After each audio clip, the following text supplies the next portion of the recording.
Hola, muy buenas tardes, bienvenidos a otro programa. Cuéntame aquí todos los miércoles, por supuesto, en Radio Amatista. Y este miércoles vamos a tener un programa súper especial porque yo se lo comentaba antes de salir al aire.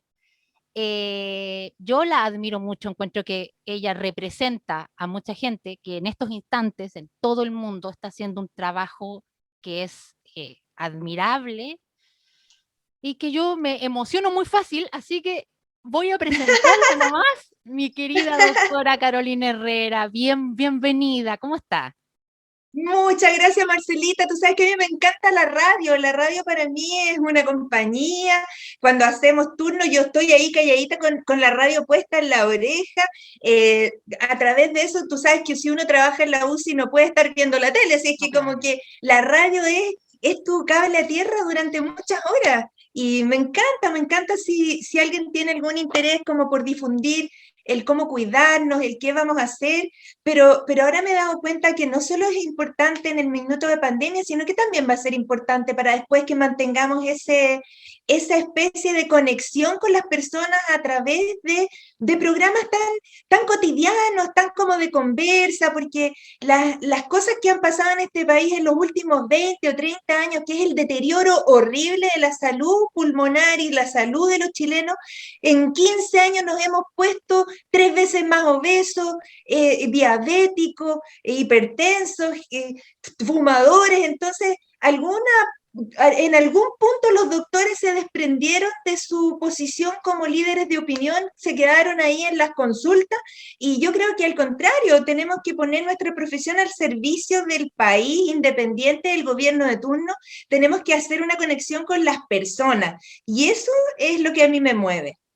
Qué fantástico. Bueno, yo le comentaba también, antes de salir al aire, que a mí me interesaba saber su lado humano, dejar en claro antes de sí partir que la doctora está en estos instantes en el hospital, así que en cualquier minuto la pueden llamar, así que eso ya obviamente no depende de ella. Sí, ahí le Esperemos, pones una canción. esperemos no la llamen, porque eso va a significar que no hay ninguna urgencia y eso es lo que más queremos, que no nos haya más urgencia. Ya.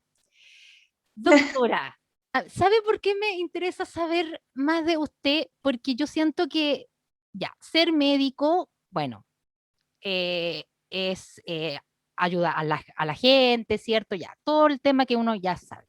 Pero ser médico en pandemia y ser médico de UCI en pandemia y todo lo que a usted le ha tocado pasar debe significar que hay una mujer muy fuerte atrás y muy especial atrás, porque no todo el mundo, yo por ejemplo me declaro incompetente, pero ya en el acto, o sea, no serviría pero para absolutamente nada, ni siquiera para llevar una aguja, nada, nada.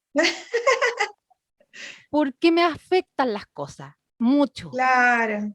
¿Cómo logra usted que poder separar o intentar separar eh, el paciente que tiene al frente y todo lo que eso conlleva en su vida, en su mente, en su sueño? Cuénteme. O sea, esa es una pregunta que podríamos la hora entera estar respondiendo pedacito por pedacito, porque una de las cosas que te tengo que decir es que yo he pasado, primero que nada, yo tengo 60 años y yo tenía todo planificado para irme a mi casita de Machalí a escribir libros cuando cumpliera 60 años, y resulta que no resultó así. No, Y yo, que estoy segura de que soy la mujer más vieja de Chile que hace turnos de UCI, seguro, seguro, seguro, al contrario, sentí que mi lugar era aquí, con los pacientes, poniendo el catéter, planificando cómo va a ser el tratamiento, recibiendo pacientes de otras partes, porque en esto no solo se necesita como saber medicina, sino que también se necesita entender cómo liderar y cómo articular un equipo de salud. Y eso es lo que muchas veces las personas no logran entender, que cuando uno crece en número de camas de UCI, Tú, el equipo que tenías bien aceitadito, con profesionales que se entienden de solo mirarse, bueno, después resulta que tú eres un doctor y eres una enfermera y eres un técnico paramédico y eres una cama, pero ni siquiera se saben el nombre. Entonces, en ese sentido, es como que pusieras a volar a un equipo de pilotos con la azafata, con todo, que no saben quién es quién. Entonces, es muy importante el lograr como estar en el puesto que la vida te pone, porque es un privilegio que la vida te ponga en un momento en el que eres necesario. Imagínate lo que para mí ha significado salir del anonimato absoluto, que yo era una persona más en la UCI, y de hecho ha transparentado y ha visibilizado esta especialidad que es la medicina intensiva, y la gente todavía no lo tiene tan claro qué cosa es, si es que nosotros estamos en la urgencia, si estamos en otro piso, si es que pasamos corriendo todo el día, y al contrario, nuestra especialidad es la más reflexiva de todas, porque tú tienes que ver al paciente como un centro de problemas en los cuales tienes que unificar cada una de las cosas que le pasa por separado y hacer una estructura y una planificación de lo que vas a hacer con ese paciente hoy, mañana y a largo plazo. Y eso es lo que a nosotros nos ha tenido aterrorizados, porque por muchos años es primera vez que peleamos contra una enfermedad de la cual no sabemos nada. No sabíamos en marzo pasado ni siquiera cuáles eran las presentaciones clínicas del COVID. Ahora, a un año, no sabemos cuáles son las consecuencias a largo plazo que va a tener el COVID. Recién tenemos una inmunización que es la vacunación, pero la gente piensa que la vacunación es como un campo de fuerza que la va a proteger de la enfermedad, y es nuestra obligación decir que no, que lo que hace la vacunación es enseñarle al cuerpo a pelear contra el COVID cuando tomes contacto con él, que puede ser muchas veces. Entonces, lo que tiene de valor el haber estado aquí y ahora es que me ha permitido como explayarme en palabras bien simples para que la gente común y silvestre entienda lo que hay que hacer. No ha sido fácil. La emoción en esto aún no lo ha consumido. Yo el año pasado, por ahí por junio, estaba en la noche oscura de las emociones, me hablaban y yo angustiada, entraba al turno y es como que me apretaran así con una mano en la garganta, porque yo sabía que mis 8 pacientes se estaban muriendo, los 8, y teníamos que llegar como con ellos vivos, así como si fuera un barco así en un oleaje, hasta las 8 de la mañana siguiente. Son 24 horas que tenemos que estar todos nosotros aquí dándole a la pelea a la enfermedad. Y bueno, de repente me di cuenta cuando en septiembre nació mi nieta, que ahora sí tenía todas las razones para echarle para adelante, y así como yo estoy feliz de que tengo una nieta, ¿cuánta gente tiene hijos, tiene nietos, tiene perritos, tiene mascotas, tiene algo por lo que vivir? Entonces, ahí estoy para que eso pueda ocurrir. ¿Y usted siempre pensó en ser médico? Sí, ¿Tuvo otra de- opción en su no, vida? ¿Nunca? no, no, desde que era chica, tú sabes, yo a veces lo he contado en, no sé, pues en el Bienvenido, en algún matinal. Yo pasé como por 8 colegios distintos en la educación básica, aunque son pocos años, pero cada año pasaba por un colegio distinto. Después estuve en 3 colegios en la educación media, y todos esos años lo que a mí me movió fue que yo quería estudiar medicina. Eso lo tuve claro desde de la vida entera. De hecho, cuando yo era chica, en la educación básica existía por primera vez lo que se llamaba el plan DEISE, que era como los niños tenían que evacuar si había un terremoto, y yo era la que salía con la cajita de los primeros auxilios, de esa de plástico con una cruz roja, así, eso, porque yo sentía que yo era esa persona, la del botiquín. Doc, ¿y Y siempre siempre, pensó en ser bronco pulmonar siempre, o sí, se le pasó por la mente otra especialidad?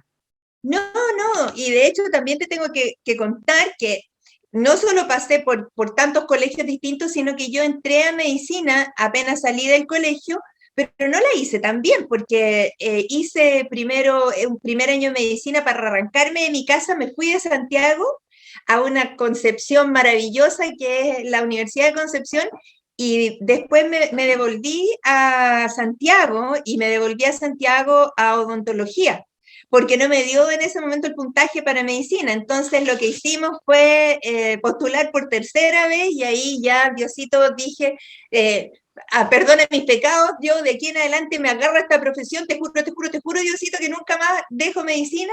Y de hecho, nunca pensé en ser otra cosa que broncopulmonar, porque para mí la medicina era ponerme un fonendoscopio y escucharle los pulmones a las personas. Por eso que para mí la motivación de cualquier cosa que le arruine los pulmones a las personas es muy importante, y por eso partí con el tabaco, que mata a 50 personas al día. Partí después con las bombas lacrimógenas cuando empezó en la zona cero a quedar ahí la escoba y los incendios y todo. Y cuándo iba a ser mi sorpresa que ese tema iba a quedar superado por una pandemia de un virus respiratorio. O sea, la vida te da sorpresa, y en este momento estoy muy involucrada en eso, en esto de decirle a la gente que se cuide, porque nunca en 35 años de médico yo había visto una enfermedad que matara 28.000 personas en este país por un virus único. La tuberculosis mata mucho menos gente, y la gente le tiene más susto, mientras que esto, yo veo que las personas no le tienen ningún respeto, que la gente que tiene profesión, la gente que está en el gobierno se saluda con el codo, se abraza, y de verdad ahora mismo, ponte tú, yo le doy de chincolajote, a mí no me importa qué partido tenga la persona, si a mí me invitan a hacer un live de salud, yo voy donde al que me llame, pero también le doy ahí el chicotazo al que se esté dando la mano. Y yo veo que en esta campaña de constituyente, mucha gente le anda dando la mano a los vecinos, los candidatos, o salen abrazados sin mascarilla en la franja. ¿Qué tipo de discurso es ese? Impresionante. Impresionante, yo te juro, mira, dejo aquí los pies en la UCI porque yo tenía un trabajo soñado, ¿eh? Yo era directora médica de una compañía farmacéutica, bonito, lugar, aire acondicionado, todo perfecto, un equipo humano perfecto. Renuncié porque a mí me parecía que en este momento donde se necesita la experticia más es en la UCI, así que ahora hago 3 turnos por semana, 24 horas, y por eso me da como pena cuando la gente me ve en la tele y me manda a decir: ay, señora, vaya a poner su trasero a la atención primaria porque ¿qué está haciendo en la tele? Y yo en realidad le explico, mire, este es tiempo personal para mí. Obvio. Claro, Además, yo hago lo imagínate, que quiero con mi tiempo. obvio, y no puede estar 24/7 metida en la UCI porque uno no se puede físicamente y dos porque Físicamente. mentalmente es un tema también. O sea, si el tema Sí, mental nos afecta a nosotros, que no tenemos ni la mitad de idea de lo que pasa en la UCI, ¿cómo están ustedes? Entonces, no, es horrible. Usted también tiene que tener su vía de escape, y si su vía de escape es la tele, es la radio, es concientizar, porque en el fondo usted también eso, está haciendo algo está claro, tú, concientizando. cuando llega un paciente a la UCI, ya no tengo nada que hacer porque ya el daño está hecho. Tengo que sostener a esa persona nomás, pero es como un náufrago en medio del mar. Mientras que si yo logro con una palabra, con una idea, no sé, con un gesto, evitar que una persona se enferme, eso es 1000 veces más importante. Es como los incendios forestales. Tú no sacas nada con apagar incendios, tienes que evitar que se queme el bosque. Entonces, ese ha sido mi pensamiento y mi motivación durante todo este tiempo. Si logro hacer que la gente tome conciencia para que evite enfermarse, ya con eso estoy salvada. Si nosotros acá de verdad hemos hecho un esfuerzo gigante, tú no sabes lo que es ver a una persona que se le rompe el pulmón, imagínate que tú alguna vez has lavado un chaleco de lana con agua caliente, que el chaleco se te achica. Bueno, eso mismo es lo que le pasa al pulmón cuando le entra esta infección infeliz que es el COVID. Se queda rígido, pequeño, rígido, ya no vuelve a ser un pulmón elástico con el que tú puedas respirar.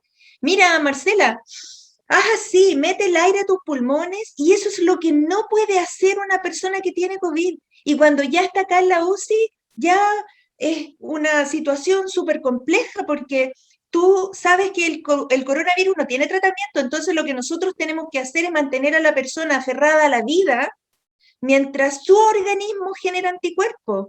Pero puede ser que eso no pase. Yo tengo pacientes aquí desde enero, desde febrero, y estamos a fines de marzo.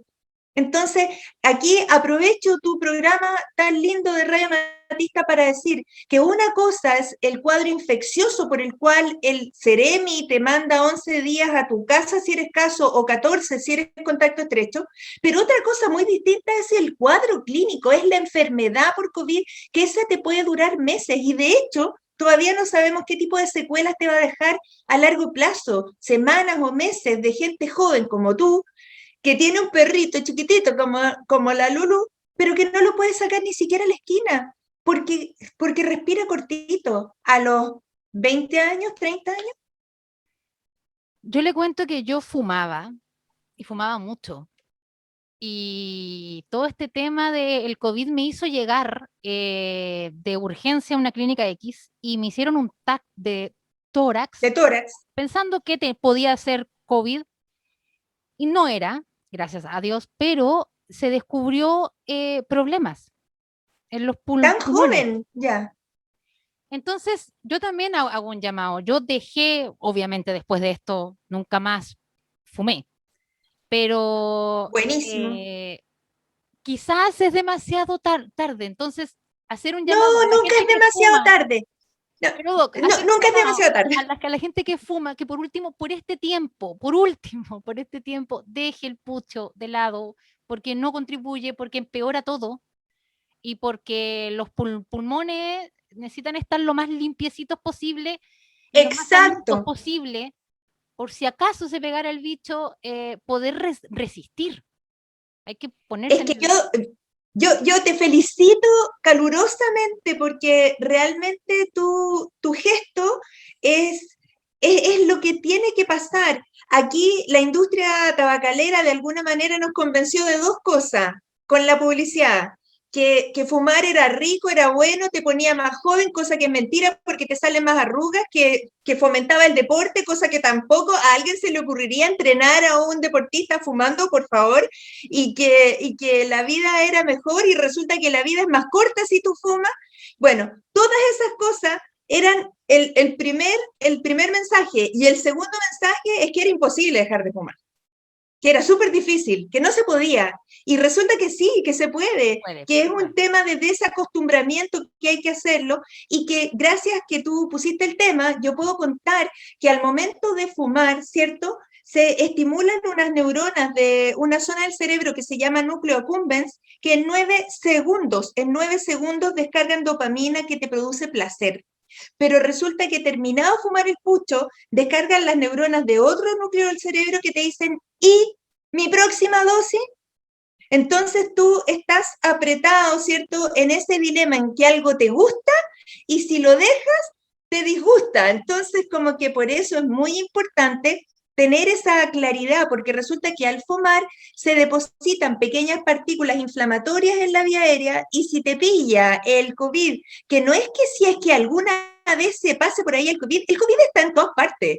Entonces, resulta que tenemos que tener preparado ese sistema respiratorio para darle la pelea rápido. Y una forma es evitar tenerlo inflamado. ¿Y cómo se inflama? Con el tabaco. El tabaco produce lesiones agudas y también lesiones crónicas de deterioro del pulmón completo, se rompen los alvéolos. Entonces, a tus cortos años, eventualmente uno podría haber tenido ya algún tipo de daño, pero nunca es tarde. Nunca es tarde. Así es que muy, muy importante que tú des tu testimonio, que te agradezco, porque también lo puedo contar después que estas cosas se pueden hacer Se puede hacer, se y puede. se pueden compartir. Sí, Cuando yo era chica, perdona, cuando yo era chica y ni siquiera hace tanto tiempo, la gente los días domingos hacía la sobremesa del almuerzo familiar con los niños sentados ahí en la mesa y todos fumando con el café.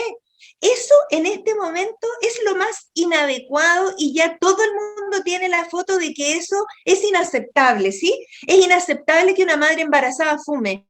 Es inaceptable que un niñito chico esté en la misma pieza en donde la gente está fumando.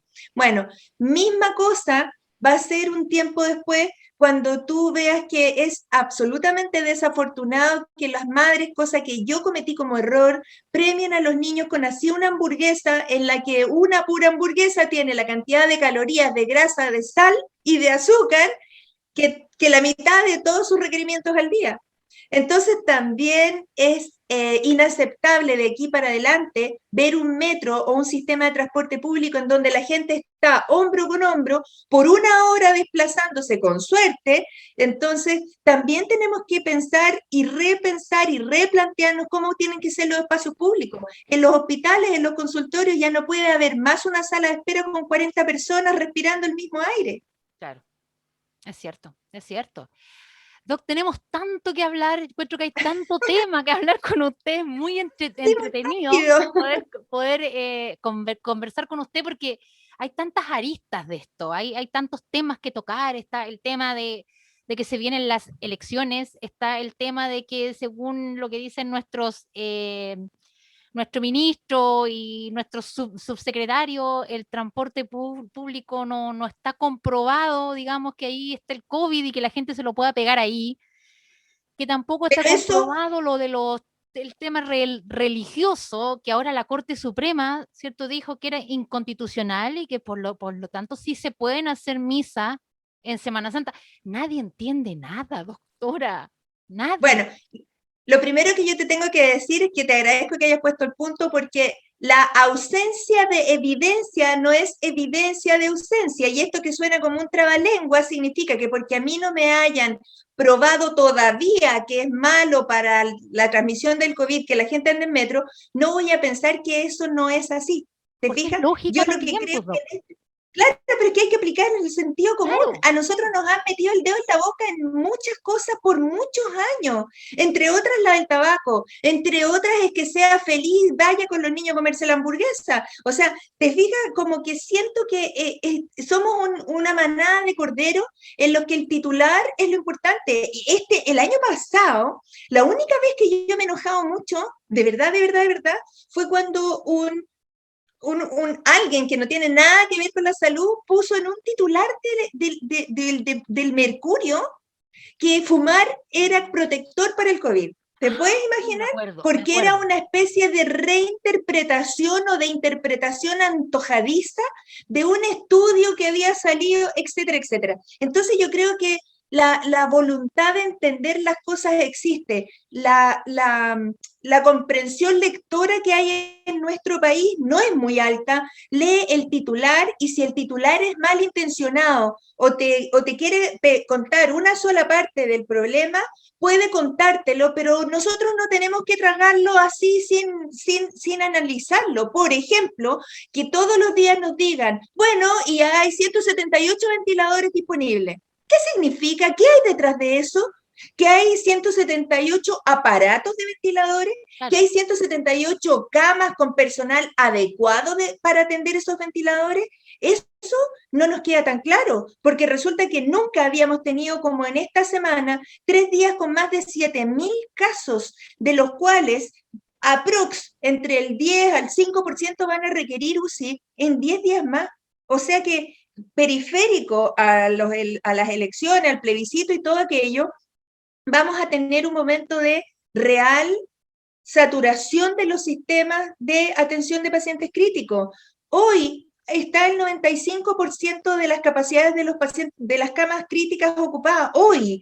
Y esa había sido la cifra en la que el colegio médico había puesto como corte para decir estamos en una situación que no admite hacer elecciones. Ve tú cómo, a ver cómo te las arreglas, no es nuestro tema. Lo que nosotros tenemos que decir es si hay un momento en la historia de este país que es inadecuado hacer elecciones, es ahora. ya, me quedó muy claro entonces su pensamiento y yo lo encuentro, es que Ahora, también es lógica, Doca, no es un claro, tema que uno tenga que ser muy docta, es lógico, nada, o sea, es lógica, o sea, se acumulan la gente, aunque sean 2 días, la gente de más edad es la gente que más vota, entonces exacto. ellos van muy temprano, ya está haciendo frío temprano, entonces, es un cúmulo de cosas. El hecho de que se haya puesto solo una dosis a los vocales de mesa, que yo digo, sí, si tú quieres hacer algo de ese tipo, lo piensas un poco antes y lo haces cuadrar para que Sí, lo sean organizas dos, antes. Eso es. Entonces, Exacto, lo publicas antes. No sé, yo te agradezco esto porque yo no es que yo esté llamando a no votar o me declaro en rebeldía, no, no es ese el punto. A mí lo que me compete es decir, ¿cuáles son los puntos de riesgo si una persona va a votar hoy? El punto de riesgo parte desde el traslado al lugar. Imagínate lo que te estoy diciendo. Hay como 18 millones de personas en este fin de semana confinadas por primera vez en cuarentena total, total, total. No pueden salir a ni una parte. Y eso va a pasar durante 2 semanas antes de las elecciones, ¿sí?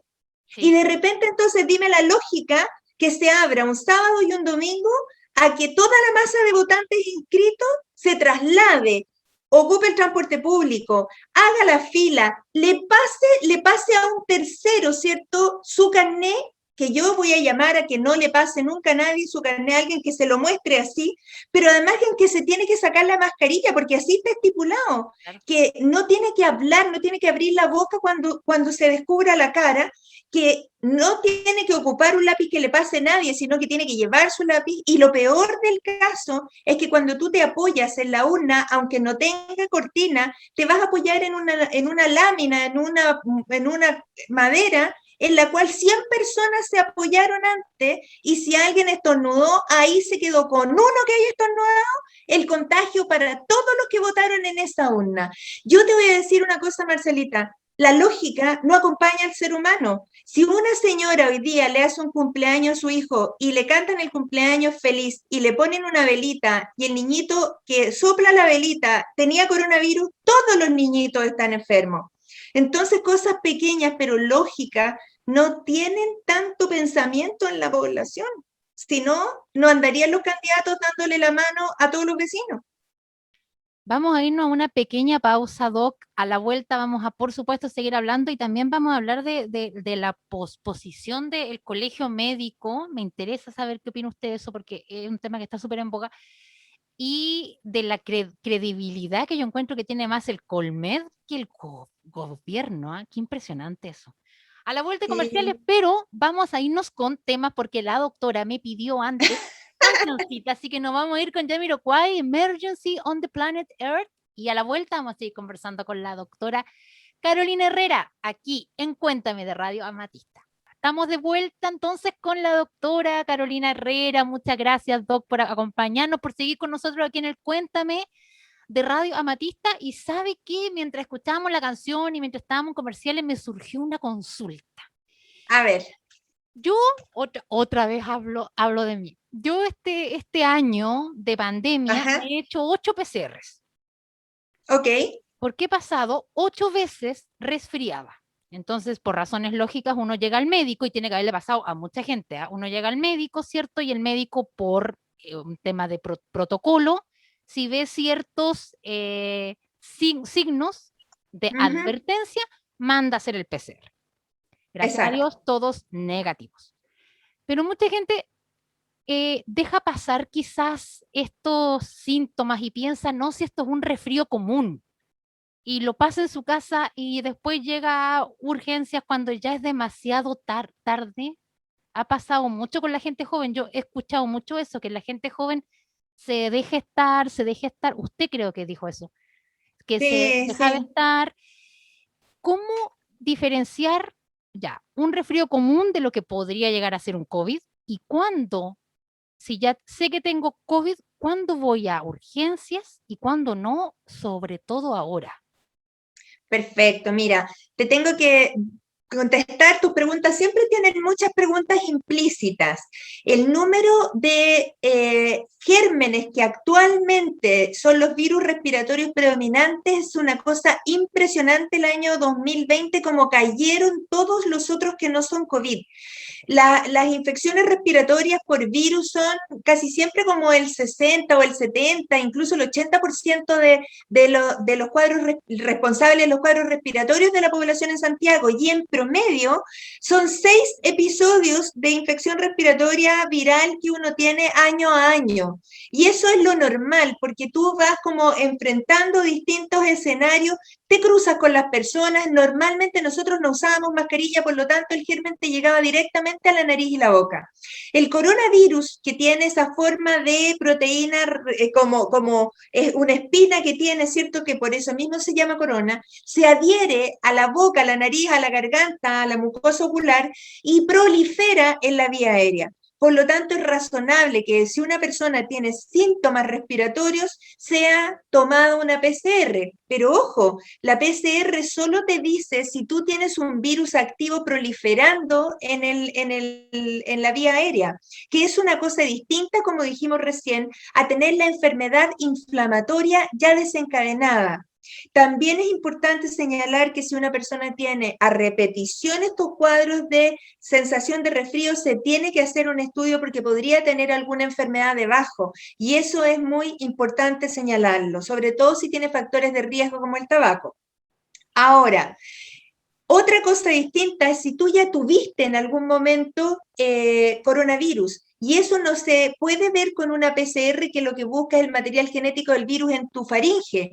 Eso, el saber si tú ya tuviste contacto con coronavirus, se hace con un examen de sangre que se llama test de anticuerpos y que te dice si tú tienes una inmunoglobulina G alta y una inmunoglobulina M alta, significa que has tenido contacto con el virus, pero que todavía está activa la inflamación. Si tú tienes solamente la inmunoglobulina G elevada, significa que ya tuviste hace meses, hace rato, el contacto con el virus y que ya no está inflamado tu cuerpo. Y si no tienes ninguna de las dos inmunoglobulinas elevadas, significa que nunca has tenido contacto con el virus. Por eso es muy importante, si alguien tiene la posibilidad de hacerse ese examen, que se lo haga. Porque, ¿qué significa eso? Que si ya tuviste contacto con el virus, ya tienes anticuerpos. Pero aquí viene la importancia de la vacunación. En un año de pandemia en Chile, todavía estamos cerca del 1.000.000 de personas que se han infectado, ¿cierto? De 1.000.000, Sí. que son en teoría las personas que adquirirían la inmunidad naturalmente. O sea que esto de la vacunación, que ya llevemos 6 millones de personas en 40 y tantos días, es una maravilla porque eso acelera, ¿cierto?, en forma muy importante cuántos anticuerpos una población es capaz de tener contra una determinada enfermedad, en este caso coronavirus. ¿Te puedes imaginar que si hubiéramos estado esperando que la inmunidad fuera solo por el cuadro natural, hubiéramos estado 5 años usando mascarilla, mientras que eventualmente de aquí a final de año podemos tal vez pensar en que ya no la necesitemos. Como dijo un ex ministro, que había que esperar la inmunidad de rebaño. Perdón. Bueno, que es lo mismo que está diciendo este otro ministro que dice, salió de titular del Mercurio también, en 100 días más tendremos inmunidad de rebaño. Y yo quisiera aclararle a la gente algo muy, muy importante. En 100 días más vamos a tener el 80% de la población vacunada, pero no olvidemos al 20% o al 30% que no está vacunada. ¿Y por qué no está vacunada? Primero, porque son menores de 16 años, porque son embarazadas, porque es gente inmunosuprimida con imposibilidad de ponerse la vacuna o gente que ha tenido alergia grave. Entonces, para esas personas, no olvidemos que no tenemos inmunidad de rebaño garantizada de aquí hasta mucho tiempo más, porque en junio termina de ponerse la vacuna, pero resulta que desde que se termina la segunda dosis, o sea, cuando tú te pones la segunda dosis, tienen que pasar 15 días o un mes para que recién esa inmunidad sea competente, que funcione. Por eso ha pasado que mucha gente se confía qué es lo que está pasando. Y sale como si nada, ¿cierto? Con la primera dosis, vamos sin mascarilla, tocando a No lo la logro entender. gente. Yo Mm. tampoco. Y han pasado casos, de hecho, de gente que se ha muerto. O sea, así, Pero con la primera déjame dosis. decirte que, claro, que este también es un titular que a mí me sofoca, me perturba, me altera, que casi el 50% de las personas que han fallecido en el último tiempo lo han hecho fuera del hospital. Sí. ¿Por qué? Porque el promedio de edad ahora es mucho más joven y parece ser que las personas más jóvenes tienen una percepción distinta de la enfermedad. ¿Y por qué es esto? Porque esta enfermedad realmente es una enfermedad traicionera en el sentido de que tú puedes estar desde hace 10 días con la enfermedad y sentirte estupendo, pero al día 12, 13 o 14 de enfermedad, cuando ya te dieron de alta del cerebro, Tú de repente empiezas a sentir que respiras cortito, que no puedes subir un piso de tu casa y que te pones morada las manos y la boca. No hay que esperar eso, porque eso ya es la insuficiencia respiratoria catastrófica. Y lo otro es que esta enfermedad promueve, siendo una enfermedad inflamatoria y trombótica, promueve otras lesiones como por ejemplo infartos del corazón, infartos cerebrales y más elementos como por ejemplo la afectación del sistema de éxito conductor del corazón, que significa que produce bradicardia, o sea, hace que el corazón camine más lento y que tenga arritmias. Entonces también puede ser que te produzca un paro sin que tengas ni el tiempo de llegar al servicio de urgencia. Entonces, Doc, ¿qué tengo que esperar? ¿Qué tiene que esperar una persona? Porque no me quiero poner como ejemplo. ¿Qué tiene que esperar una persona para llegar a urgencia? ¿Cuál es la señal de alerta? Un poco para no colapsarlas, porque Claro. como está ahora la cosa. Claro, primero que nada, si una persona tiene una fiebre sobre 39 grados que no cede a paracetamol en las primeras horas o el primer día, por favor que consulte, aunque sea su solo síntoma. Primero, fiebre intensa. Segundo, un gran decaimiento como si te hubieran apaleado. Tercero, que tenga la sensación de respirar cortito, que te canses siendo una persona joven al subir un piso, por ejemplo, que tengas, si uno va a esperar que se le retraigan las costillas o que tenga los deditos morados, eso va a ser demasiado tarde. Por lo tanto, el primer llamado es a tener el diagnóstico hecho correctamente y segundo, que en el servicio de urgencia le van a medir la oximetría de pulso, que significa que te van a poner un perrito de la ropa aquí en el dedo para mirar la frecuencia cardíaca y la saturación de oxígeno, que es una medida de cuán bien o mal oxigenado está el cuerpo. Eso como diagnóstico es muy importante. Y te voy a decir otra cosa, Marcelita. A los niños que son contactos estrechos de sus padres, muchas veces no les hacen PCR, ¿sí? Sí. Pero resulta que ahora hemos empezado a ver fallecimientos por una enfermedad que se llama síndrome inflamatorio multisistémico en pediatría, el PIMS, ¿cierto? Que es un síndrome post-infeccioso que te da como entre 4 a 6 semanas después de haber tenido la infección. Pero resulta que si no le tenemos a los niños hechos ni PCR, ¿cómo voy a tener yo claridad si los síntomas que aparecen son o no de esa corresponden a esa afección? Entonces, por eso que el llamado es a ser muy claros en evitar enfermarse, porque todo esto que yo te estoy contando todavía es algo que no está escrito en los libros de medicina. No. No, la gente dice, pero ¿cómo no hay un protocolo para tratar el PIMS? Bueno, sí, desde la teoría de alguien que lo escribió ahora, pero es que ahora estamos escribiendo la historia de la enfermedad.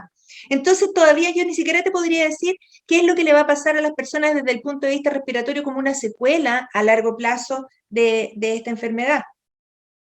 Doc, y con respecto a la influenza, a la vacuna de la influenza este año, que también ¿Ya? nuestras autoridades dijeron que había que esperar, ¿cierto? Por ahí leí 15, por ahí leí 21 días entre la última dosis de la COVID hasta la de la influenza. 2 semanas. 2 semanas, ya. 2 semanas, porque aquí aclarémosle a las personas al tiro. La influenza, la vacunación antiinfluenza está incluida dentro del Programa Nacional de Inmunizaciones, que es algo para lo cual existen recursos, materiales, etcétera, etcétera, y que el año pasado vacunó 8 millones de personas Sí, en el fue un año éxito. completo. Y fue así atómico.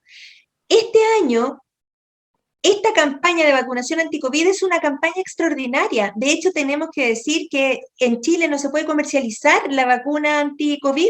No la puedes vender, no la puedes comprar, no la puedes vender en internet a nadie que se le vaya a ocurrir como poner en internet compro vacuna porque le van a dar veneno o agua o lo que sea, porque además se tiene que conservar en cadena de frío, etcétera. Es una campaña especial que a partir de ahora yo espero que quede incorporada, por supuesto, en el Programa Nacional de Inmunizaciones. Y entre ambas debería haber 15 días de diferencia, que es lo que dice el CDC, que es el Center of Disease Control, que es nuestro referente internacional.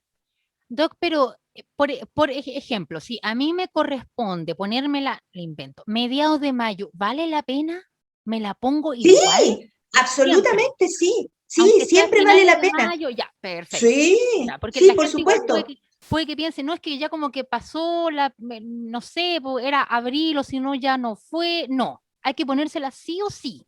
Si es que uno está Absolutamente. en el grupo D, digamos.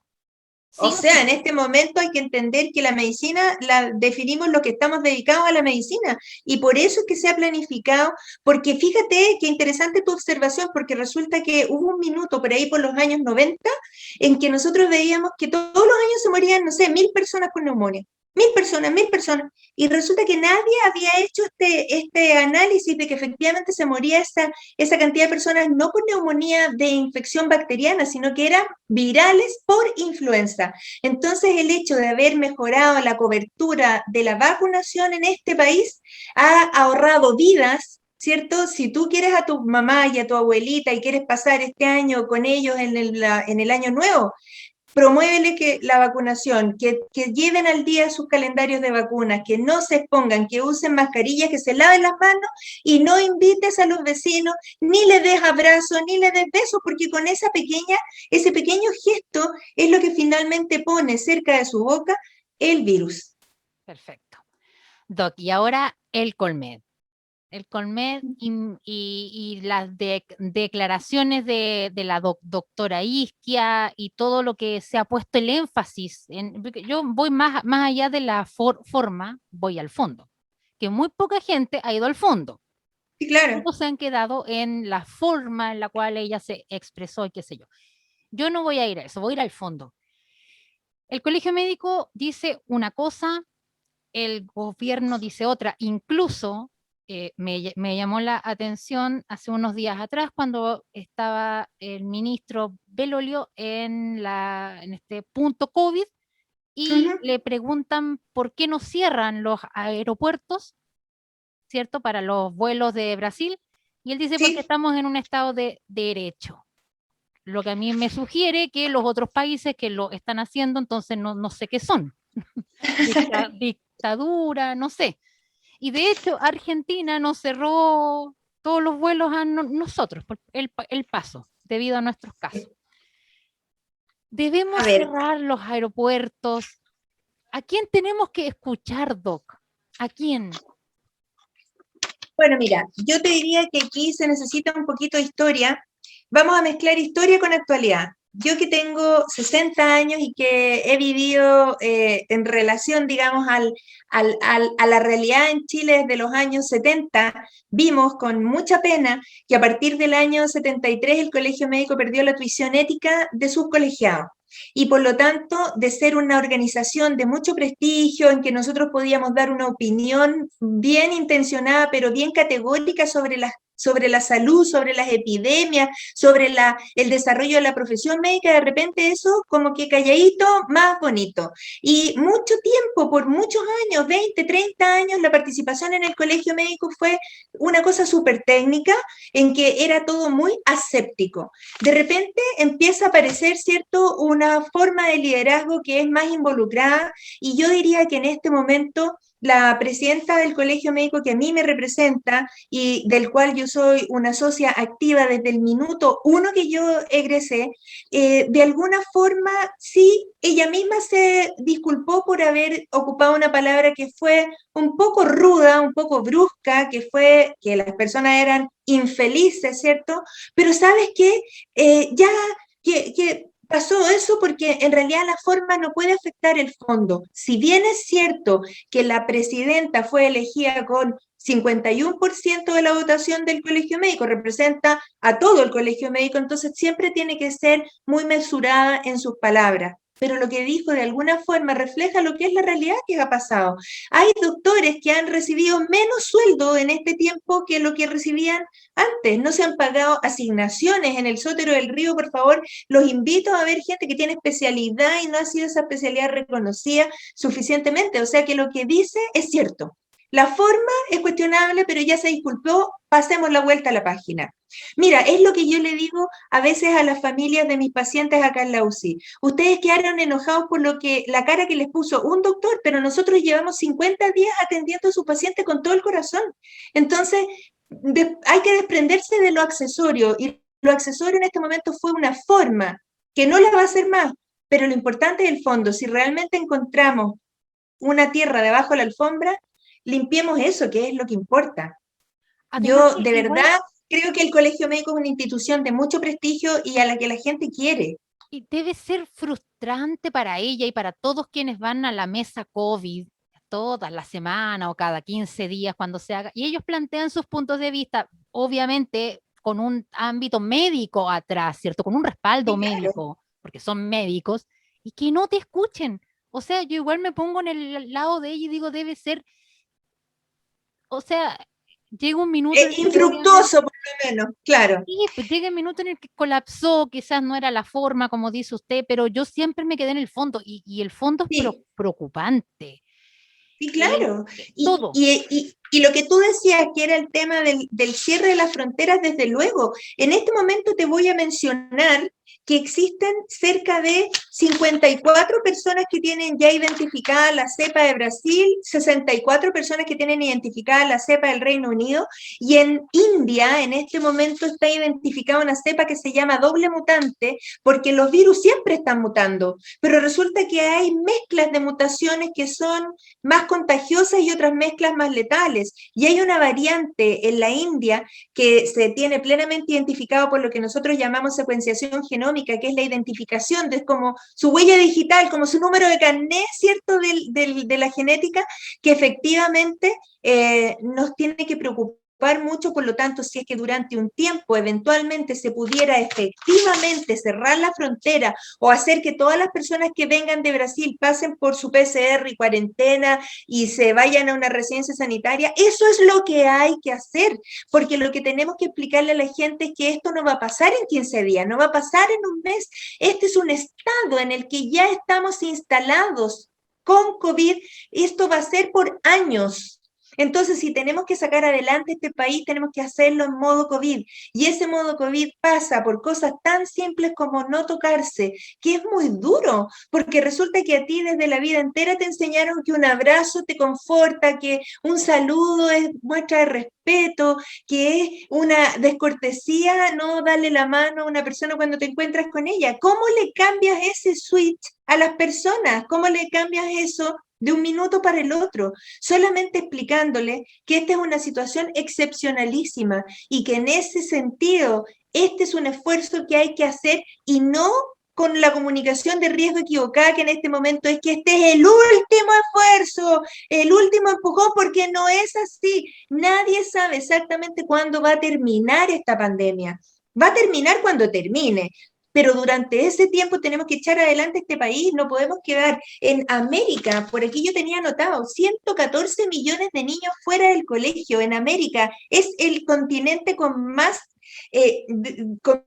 brecha en este momento de la progresión de la educación, que va a repercutir gravemente en cómo esta generación de niños va a enfrentar el futuro.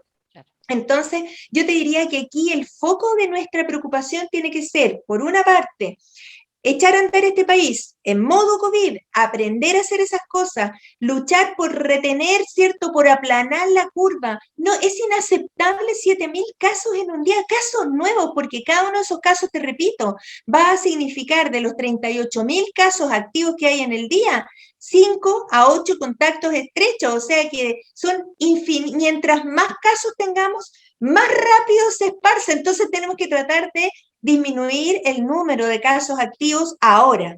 Y estas cepas que están llegando y esta nueva que usted dice de la India, nadie sabe si la vacuna va a funcionar o no. O sea, hay estudios de la Pfizer, hay estudios, pero en el fondo, en los hechos, no lo vamos a saber hasta un buen tiempo más. Hasta un buen tiempo más, pero es lo mismo que pasa con la influenza. La Claro. influenza tiene 100 cepas, 100 cepas. La influenza mató 50 millones de personas en 1918 en Europa. 50 millones de personas, porque coincidió con el término de la Primera Guerra Mundial, en donde los soldados retornaban a sus países, ¿cierto?, portando el virus. Entonces, en este momento es infinitamente más rápido diseminar una enfermedad, porque es cosa que te tomes un avión y en 2 días estás de la China en Santiago. Y para peor, la gente que venía contagiada pasa por Santiago y se va de inmediato al sur, no sé, al norte. Entonces, ya no existe esa especie como de contención por la distancia. En este momento todo es bien instantáneo. Y esto, yo soy muy amiga del conocer a tu enemigo en el sentido de que es mucho mejor que nosotros sepamos cuántas personas hay enfermas, cuántas se mueren, cuántas cepas hay, antes de que te metan el dedo en la boca y te digan, no, pero si está todo muy bien, porque eso no es así. A la gente no hay que dejarla contenta, hay que dejarla confiada en que tú le dices la verdad.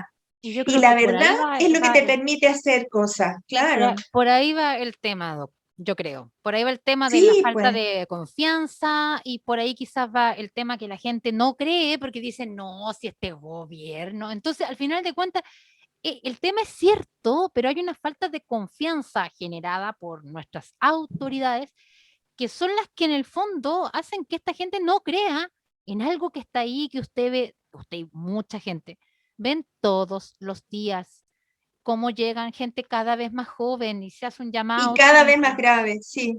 a la gente joven que se cuide, por favor. Sí, por favor, porque de eso, mira, nosotros, yo, por ejemplo, todos los martes, viernes y domingo estoy haciendo turno acá, 24 horas, y llevo desde marzo del año pasado usando elementos de protección personal y no tengo ni siquiera anticuerpos. Bueno, ahora estoy vacunada, pero nunca había tocado al virus, porque si tú te proteges suficientemente bien, así estés respirando el mismo aire, no te vas a enfermar. Pero basta con un descuido, con que tú le diste, no sé, tocaste los tomates en la feria y si alguien había estornudado y había tocado esos mismos tomates, ahí está. Es algo mucho más inocente que hacer fiestas clandestinas. Es algo cotidiano. El riesgo está en lo cotidiano más que en otra cosa. Doc, ¿y usted alguna vez sintió miedo, pero de usted, de que usted se pudiese contagiar o contagiar a alguien, su marido, su hija? ¿Alguna vez sintió ese miedo? Mira, me pasó hace un par de años que venía en un vuelo y el vuelo cayó así, ¡pum! Ay, qué atroz. No sé cuántos, muchos metros, se abrieron los equipajes y toda la cosa. Fue de esos momentos en que la gente grita así, ¡ah! ¿Y sabes qué pensé yo? Dije, me llegó la hora, vamos al otro lado, ya, vamos al otro lado, ya no tengo ningún pendiente en esta vida. Entonces yo de verdad, de verdad, de verdad siento que no tengo una especie como de miedo de, pucha, no he vivido lo suficiente, no sé qué, no, porque yo soy súper agradecida de la vida. Mira, la vida me ha dado tantas cosas, me ha dado la posibilidad de tener este contacto contigo ahora, como de estar aquí donde me siento muy útil, pero resulta que ahora tengo una nieta y mi nieta tiene 5 meses y quiero verla crecer. Entonces, por eso quiero que la gente se cuide, porque quiero vivir para verla. Tiene toda la razón usted. Ya han nacido muchos hijos en pandemia, muchas han sido abuelas en pandemia y Sí, mujeres valientes porque dar a luz en pandemia no es fácil. Así que, y ser madre en claro. pandemia es súper complicado.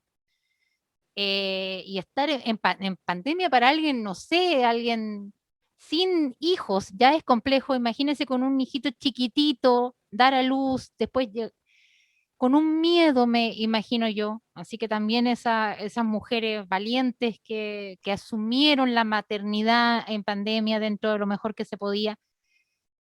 Doctora, ha sido un placer hablar con usted. Se me Un quedaron como 10 abrazo, mil temas. Marcelita.